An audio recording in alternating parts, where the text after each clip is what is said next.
Hello mga ka-journey! Samahan niyo ako ngayon sa isa na naman paglalakbay dito sa bansang Espanya sa Europa. Tara, let's begin!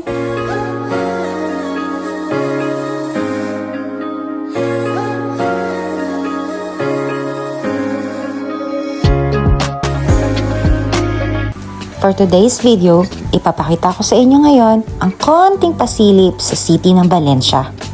Ma-amaze kayo sa lugar na ito dahil feel nyo na talagang nasa Europe kayo dahil makikita nyo dito ang iba't ibang klase ng architectural design na itinayo pa simula noong 18th centuries na piniserve ng Espanya.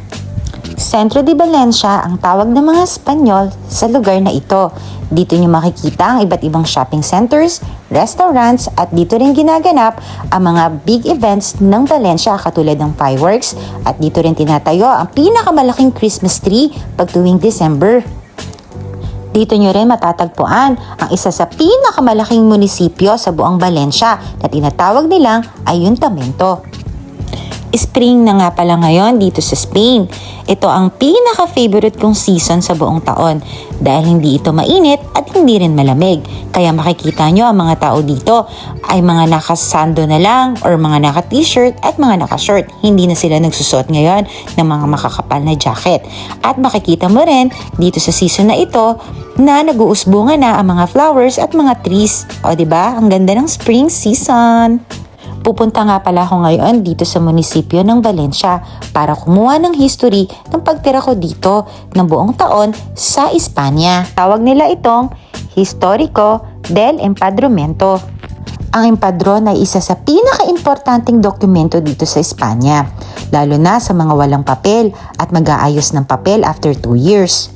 Kumuha na pala ako ng number at aantayin ko na lang na ako na ang isusunod na i-flash nila sa screen.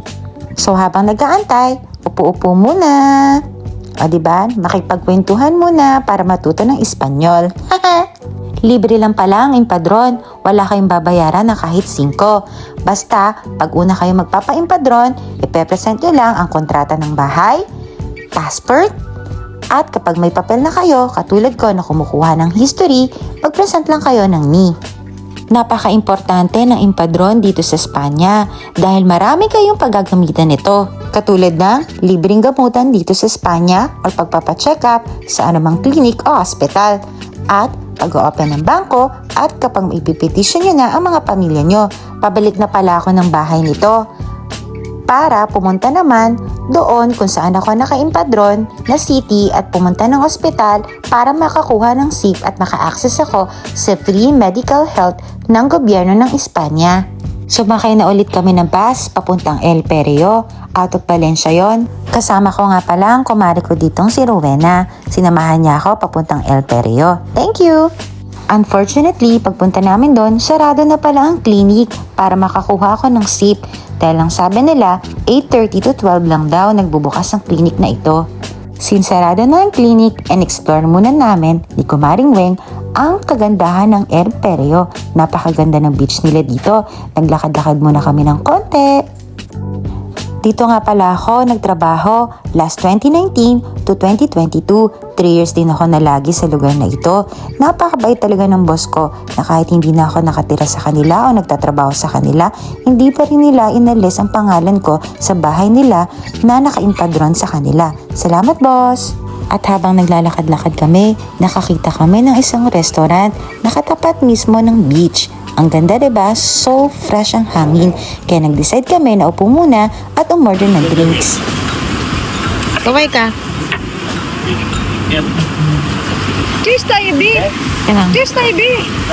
Nag-request si Maring Weng na cheers daw. Okay, pagbigyan natin. Kampay! Ang sarap din makapag-relax na kasama ang kaibigan mo na kahit dalawa lang kayo, okay na okay. At syempre, hindi nawawala ang aura! Ang aura moments. O, diba? Ang ganda talaga ng beach dito. At ito naman ang aura ni Kumaring Weng. Pak! Ganda yun. O, sexy yun. O, diba? Ang ganda. Oh, pak! Naka-shades with Angelina Jolie aura. Pagdating namin sa dulo, naglaro kaming dalawa. Haha! O diba, ikot-ikot lang. Alam mo, kaming dalawang magkaibigan, hindi kami nauubusan ng kwento. Lahat na lang pinagkukwentuhan namin. Lahat pinagdadipatihan at lahat pinag-aawayan. Pero sa huli, nananaig pa rin ang pagkakaibigan namin. After namin mag-explore sa beach side, pumunta naman kami sa mga puno. Mamamangka sana kami na para bang sa Amazon River, kaya lang wala na kaming oras. Kaya napagdesisyon na lang namin na maglakad-lakad sa isang kagubatan. Naghahanap kami dito ng pwesto kung saan pwede kaming makapaglatag at makapag-relax habang kumakain. O ayan si Kumaring Weng, pak na naman ang aura sa kagubatan. Hehe. At dito kami nakakita ng pwesto na kung saan pwede kami maglatag, pwede magpahinga at kumain. Sobrang nakaka-relax talaga ang lugar na ito. Masarap kasama ang isang kaibigan na sasamahan ka sa tawanan, sa kalungkutan, sa kasayahan at sa kahit anong kalokohan na walang kaarte-arte at walang keme-keme. At itatama ka sa anumang kamalian.